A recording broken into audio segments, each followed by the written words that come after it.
For a moment, think about playing a game of Monopoly. Except this game's been rigged, and you've got the upper hand.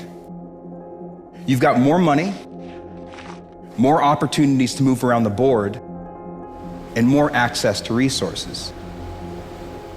How might that experience of being a privileged player in a rigged game change the way that you think about yourself and regard that other player? We ran a study to look at exactly that question. We brought in more than 100 pairs of strangers into the lab, and with the flip of a coin, randomly assigned one of the two to be a rich player in a rigged game.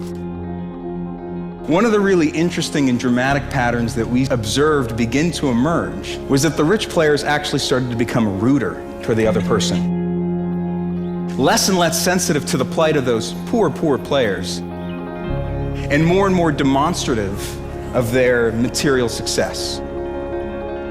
More likely to showcase how well they're doing. And they became far less attuned to all those different features of the situation, including that flip of a coin that had randomly gotten them into that privileged position in the first place.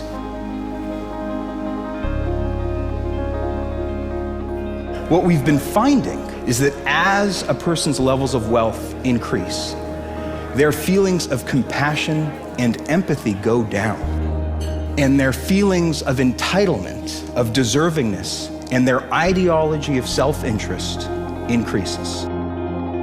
It's actually wealthier individuals who are more likely to moralize greed being good, and that the pursuit of self-interest is favorable and moral. We've run other studies finding that wealthier individuals are more likely to lie in negotiations, to endorse unethical behavior at work, like taking bribes, lying to customers. I don't mean to suggest that it's only wealthy people who show these patterns of behavior. I think that we all, in our day-to-day, minute-by-minute lives, struggle with these competing motivations of when or if to put our own interests above the interests of other people.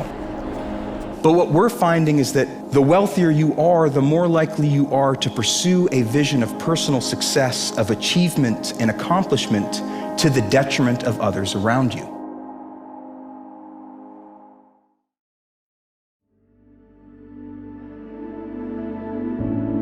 We're at unprecedented levels of economic inequality. Economic inequality is something we should all be concerned about.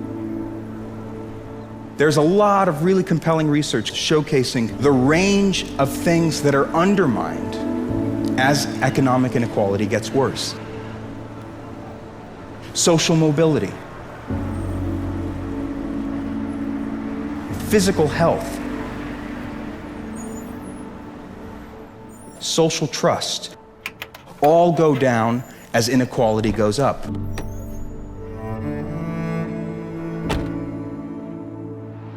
Similarly, things like violence, imprisonment, and punishment are exacerbated as economic inequality increases. And if it's the case, as we've been finding, that the wealthier you are, the more entitled you feel to that wealth, and the more likely you are to prioritize your own interests above the interests of other people, well, then there's no reason to think that those patterns will change. This cascade of self-perpetuating negative effects could seem like something that's spun out of control, and there's nothing we can do about it. But we've been finding that small psychological interventions, small changes to people's values, can restore levels of egalitarianism and empathy. In one study, we had people watch a brief video about childhood poverty that served as a reminder of the needs of others in the world around them. We looked at how willing people were to offer up their own time to a stranger who was in distress.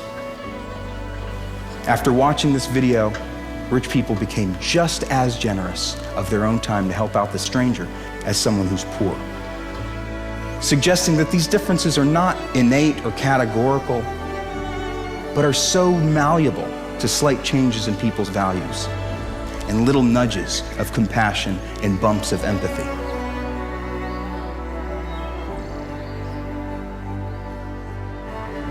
Humanity's greatest advances are not in its discoveries, but in how those discoveries are applied to reduce inequity.